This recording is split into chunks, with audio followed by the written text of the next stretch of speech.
अस्सलामुअलैकुम व्यूवर्स, उम्मीद करता हूँ सब ठीक होंगे और अपने अपने कामों में बहुत अच्छी तरह से मसरूफ़ होंगे।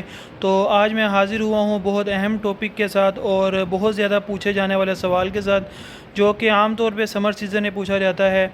तो इस सवाल के लिए और इसके जवाब के लिए हमारे साथ वीडियो के एंड तक जुड़े रहिए। एक सवाल जो कि बहुत ज़्यादा पूछा जाता है कि हम नर्सरी से जो प्लांट बाय करके लाते हैं उसको बहुत आम सा पोट लगा हुआ होता है, या हम घर में हमारे जो प्लांट होते हैं हम उसका पोट चेंज करना चाहें, या हम जो पनीरी हमने ग्रो की हुई होती है या हमने जो कटिंग्स लगाई हुई होती हैं हम उसको ट्रांसप्लांट करना चाहें, तो हम समर सीज़न में इनको किस टाइम ट्रांसप्लांट करें या पोट किस टाइम चेंज करें, क्योंकि दिन में बहुत ज़्यादा गर्मी होती है। तो हम इसको किस वक्त में चेंज करें। तो समर सीज़न में ख़ास तौर पे आपके पास दो वक्त हैं जिनमें आप प्लांट को ट्रांसप्लांट या शिफ्ट कर सकते हैं।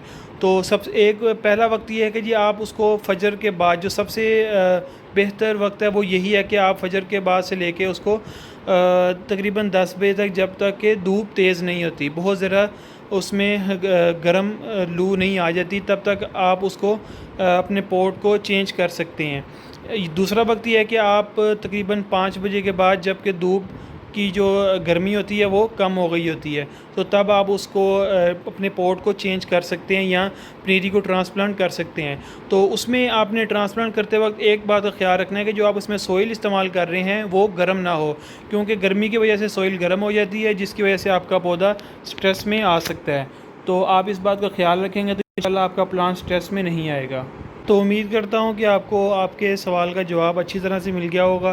तो अगर आपको वीडियो पसंद आए तो इसको लाइक और शेयर करें और हमारे चैनल आइडियाज़ बाय उमर को सब्सक्राइब करें। अल्लाह हाफिज़।